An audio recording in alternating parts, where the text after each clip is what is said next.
नमस्कार बच्चों, कैसे हैं आप सभी? सभी का स्वागत है आपके अपने आरडब्ल्यू चैनल पर। मैं आरुषि सभी का मोस्ट वेलकम करती हूँ। तो जल्दी से जाएंगे आज का प्यारा सा सेशन प्यारे बच्चों स्टार्ट करते हैं। आवाज़ वगैरह ओके है? मुझे बता दो पहले आप सभी। हाँ जी प्यारे बच्चों, आवाज़ वगैरह ओके है? एक बार सभी बता दें, फिर बस आज का प्यारा सा सेशन स्टार्ट करेंगे। हाँ जी मैम, आवाज़ वगैरह ओके बता देंगे, फिर बहुत अच्छे से आज का ये जो है हमारा प्यारा सा सेशन स्टार्ट करेंगे बिना देरी करे। जी प्यारे बच्चों, तो आज हम पढ़ेंगे भारतीय मानक समय रेखा। मुझे बहुत अच्छे से याद है कि आज का जो हमें टॉपिक पढ़ना है वो है भारतीय मानक समय रेखा। चलो, मैंने मैप में तुम्हें लास्ट क्लास में दिखा दिया था जब हमारा थर्ड डेमो हुआ था। यस मैम, ओके है ना? सब कुछ पढ़ा दें? जी बिल्कुल, बहुत अच्छे से आज का जो प्यारा सा सेशन स्टार्ट करेंगे। हाँ जी, तो अब यहाँ पर डालेंगे भारतीय मानक समय रेखा। चलो, भारतीय मानक समय रेखा इसे बोलते हैं। बिल्कुल नोट्स बनाना मेरे साथ ही आपने प्रॉमिस कर रखा है कि मैम लास्ट क्लास तक नोट्स बनाएंगे और लास्ट क्लास तक ही जुड़े रहेंगे। प्रॉमिस किया है ना आपने इस क्लास में, बस आपको प्रॉमिस निभाना है। देख लेना आपको अपना प्रॉमिस कैसे निभाना है, वो आपको ध्यान रखना है। इंडियन स्टैंडर्ड टाइम जो भारतीय मानक समय रेखा है कितने देशांतर से ली गई, मैं आपसे ही पूछती हूँ। तो आप बिल्कुल एग्जैक्ट बोलेंगे कि मैम 82 डिग्री 30 मिनट पूर्वी देशांतर से ली गई है। 82 डिग्री कितने मिनट? 82 डिग्री 30 मिनट पूर्वी देशांतर से ली गई है। किससे ली गई है बच्चों? 82 डिग्री 30 मिनट पूर्वी देशांतर से ली गई है। ये ना एग्जाम में यही पूछा जाता है कि कितने देशांतर से ली गई है, तो आपको एक्जेक्ट ही पता होना चाहिए, है ना? पूर्वी देशांतर को इंग्लिश में क्या बोलते हैं? मैंने कहा ना, इंग्लिश का हवा नहीं बनाना, इंग्लिश भी याद करते हुए चलना है। ईस्टर्न लॉन्गिट्यूड बोला जाता है प्यारे बच्चों, ईस्टर्न लॉन्गिट्यूड बोला जाता है। अब एक ये बात बहुत अच्छे से, ये बात बहुत आती है कि जो भारतीय मानक समय रेखा है ये कहाँ से ली गई है? तो आपको पता है प्रयागराज है। तो भारतीय मानक समय रेखा, भारतीय मानक समय रेखा, मानक समय रेखा प्रयागराज को पहले बोलते थे इलाहाबाद, तो ये अब नया नाम है इसका प्रयागराज। तो प्रयागराज के मिर्जापुर मिर्जापुर से ली गई है। प्रयागराज के मिर्जापुर से ली गई है। तो अब इसको इंग्लिश में कैसे लिखेंगे? IST which passes through, IST which, अब ये होने दो, मैंने उस दिन पासेस थ्रू कहोगे आप, मैं तो आपने करवा ही दिया था, मैंने कोई बात नहीं, कर लो थोड़ा सा। मिर्जापुर ऑफ प्रयागराज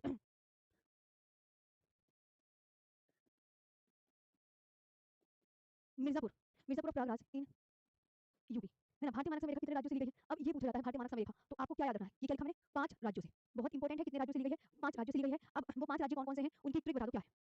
तो उनकी प्यारे बच्चों जो ट्रिक है वो है MOUCA, MOUCA, यानी कौन-कौन से स्टेट के नाम बनेंगे आप मुझे यहाँ पर बता सकते हैं? एमपी, उड़ीसा, बोलो। एमपी हो गया, उड़ीसा हो गया, यूपी, छत्तीसगढ़ और A for Andhra Pradesh. A for प्यारे बच्चों आंध्र प्रदेश हो गया। अब ये ध्यान रखना है कि भारतीय मानक समय रेखा ग्रीनिच माध्य से कितने घंटे आगे है। ये भी एक बहुत इंपॉर्टेंट लाइन हो जाती है कि जो हमारी आईएसटी है, जो भारतीय मानक समय रेखा है, भारतीय मानक समय रेखा किससे? ग्रीनविच मध्य से। किससे प्यारे बच्चों? ग्रीनविच मध्य से 5 घंटे 30 मिनट आगे है। 30 मिनट आगे है। ये भी बहुत इंपॉर्टेंट हो जाता है अपने आप में। ये IST is 5 hours 30 minutes ahead,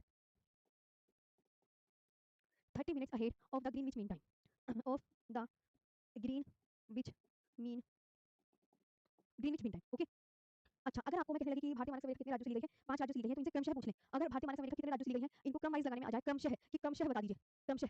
तो आप ऐसे करके लाइन खींचेंगे कि सबसे ऊपर मैं यूपी से, फिर एमपी, फिर छत्तीसगढ़, है ना? फिर नीचे उड़ीसा और फिर आंध्र प्रदेश, फिर आंध्र प्रदेश। ये आपको बहुत अच्छे से याद रखना है कि इतने उससे ली गई है। ओके, अच्छा, अब आप मेरे से कुछ बच्चे पूछेंगे कि मैम ग्रीनविच क्या है? ये ग्रीनविच से ली जा रही है, तो ग्रीनविच क्या है? तो आप यहाँ पर प्यारे बच्चों नोट लिखेंगे कि जो ग्रीनविच है वो लंदन के दक्षिण पूर्व में, ग्रीनविच ग्रीनविच लंदन के दक्षिण पूर्व में, लंदन के दक्षिण पूर्व में, दक्षिण पूर्व में एक क्षेत्र है, एक क्षेत्र है। ये बात आप बहुत अच्छे से ध्यान रखोगे, ये बात बहुत अच्छे से ध्यान रखोगे। कितने राज्यों से ली गई है ये आपको बहुत अच्छे से याद रखना है। आगे बात कर लेते हैं प्यारे बच्चों, जैसे अब आता है एक नया टॉपिक, इसको एक न्यू टॉपिक नाम देंगे, तटीय राज्य। एक न्यू टॉपिक बच्चों नाम डालो, यहाँ हमने न्यू टॉपिक नाम डाला, न्यू टॉपिक। अब न्यू टॉपिक तटीय राज्य।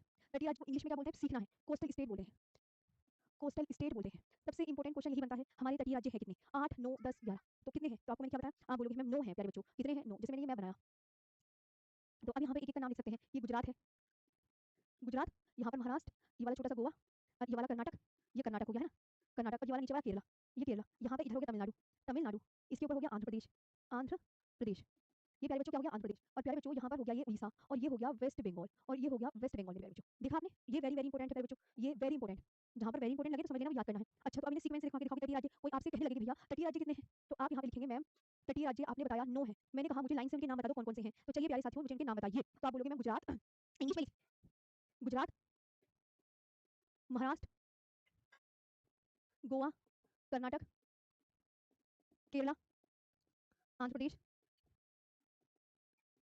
उड़ीसा और वेस्ट बंगाल। कितने हो गए? 1 2 3 4 5 6 7 8।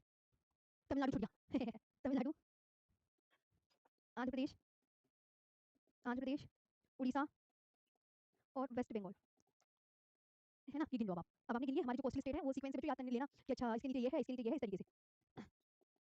हो गया याद? आगे बढ़े। गुजरात, महाराष्ट्र, गोवा, कर्नाटक, केरल, तमिलनाडु, आंध्र प्रदेश, उड़ीसा और प्यारे बच्चों वेस्ट बंगाल। हाँ, कोई आपसे पूछे तो इस तरीके से प्यारे बच्चों याद करना है। आगे नाम याद कर लोगे। अच्छा, तटीय राज्य तो तुम्हें याद होगा कि मैंने बताया कि 9 है। अगर एग्जाम में ये भी तो पूछा जा सकता है कि तटीय केंद्र शासित प्रदेश कितने हैं, है ना? बताओ, तटीय केंद्र शासित प्रदेश।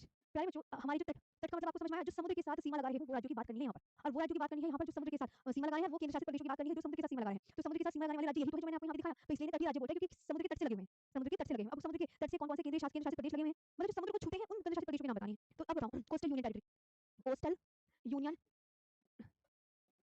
तो जो समुद्र के साथ मतलब समुद्र के पानी को छूते हैं, कौन-कौन से छू रहे हैं? अब यहाँ पर आप मुझे ये बताइए, तो आप यहाँ पर बोलेंगे मैम अंडमान निकोबार छू रहा है, ऐसे अंडमान एंड निकोबार, ये एंड है और लिख सकते हैं, अंडमान निकोबार है, और आप मुझे बताओ कि मैम लक्षद्वीप जो समुद्र के साथ अपने बॉर्डर को शेयर कर रहे हैं, पुदुचेरी, पुदुचेरी और Daman Diu and Dadra Nagar Haveli, and Dadra Nagar Haveli, and Dadra Nagar Haveli, okay, and Dadra Nagar Haveli, and Dadra Nagar Haveli, Daman Diu and Dadra Nagar Haveli, ये आपको बहुत अच्छे से याद रखना है। ओके प्यारे बच्चों, आपको समझ में आ गया कि केंद्र शासित प्रदेश ना 4 हैं जो समुद्र के साथ अपने बॉर्डर को शेयर कर रहे हैं, है ना? ये ध्यान ऐसे तरीके से रखना है कि समुद्र के साथ अपने बॉर्डर को शेयर कर रहे हैं, है ना? एक प्यारे बच्चों अब यहाँ पर आपको एक बात पता चल गई, अब देखो इधर आओ, जैसे मैंने ये बनाया, ये मैंने बनाया, अब एक बात आप मुझे मेरे ना दिमाग में आ रही है, जैसे यहाँ पर कौन सा द्वीप है और यहाँ पर कौन सा द्वीप है, तो आप बोलोगे मैम आपने अभी उस दिन जब हम फर्स्ट क्लास में पढ़ रहे थे तो मैंने आपको बताया था यहाँ पर बे ऑफ बंगाल है, बताया था कि भारत के पूर्व में कौन सा सागर है, बे ऑफ